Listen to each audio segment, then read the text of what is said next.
Ko za mu sani suna? Ni ne magana, ni ne Ibrahim Muhammad Sagir. Kuna aiki ne karkashin kungiyanci ne ko gwamnati ne ta turo ku ko kuma ra'ayin kanku ne sa kuka zo kuka yi wannan aiki?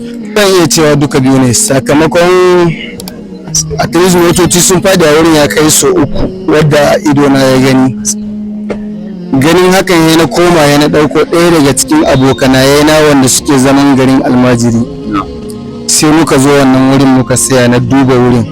Ko da aka sanar da mai girma ciyaman namu na Gasol, shi mu ji wani shawari ne daga bakinsa. To kafin ya kai matakin sanar da ciyaman na Gasol, sai ka faɗa mini cewa to inda dama nemi ko da matasa ne mana mu je mu yi wannan aiki. To kaga aiki ne na kudi sosai, ba tare da sun turo min kudi in nemi matasa ba. Na ce musu to zan jaraba da ni da al'umma na. Nemo operatoci suka yanka mini itace, na ɗebi matasa muka ɗauki mota muka je muka ɗebo duwatsu kamar yadda dai kuke kallo a nan. Muka zo mu muka yi ciko iya gwargwado wadda za mu yi. Sannan muka tashi muka ci gaba da kawo itatuwa muna sawa. Biznillahi ta'ala hanya dai yanzu ta yi noma. Amma da kuke wannan aikin akwai kalubale kuka fuskanta daga direbobi masu wucewa ko akan su bada na shan ruwa ko makamancin haka, akwai kalubale da aka fuskanta? A kalubale kan nawa bare kasan na adam ai, na adam ajizi ne. Amma ni godiyan da nake yi wa gwamnatin kasan nan, ta dauki abu ta bani gefen wasu ayyuka wadda na rike matasa da ɗaya sun kai kimanin mutum 50, kowa yana ci a karkashi na, yana benefit din wani abu a duk ranar duniya. To ni iya wannan ma godiyan ubangiji ne. Yau in bata dauki appointment ta bani in ba mawa ne ba, akwai abin da ta bani nake dauka ni in ba ma wani, shi yayi benefit din wani abu a karkashi na. To wannan kuma tsakani na ni da ita kuma in ta ga kokari na kan wannan, ta iya dubawa ya ta kyautata mini ni ma a wani gefe.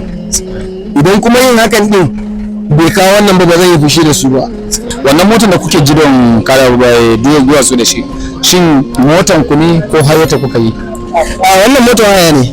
Motar nan ina ga at least dai duk sawun ta daya in ta farko duk ta kawo wurin din yana kai naira 10,000, duk sawu ɗaya naira 10,000 muka shirya da moto. Kuma a ta ƙarshe wani jan hankali zaka ba direbobi especially sun ga hanya na faman yankewa, me wani shawara zaka ba su, me ya kamata su yi kafin mata kai da yankewa?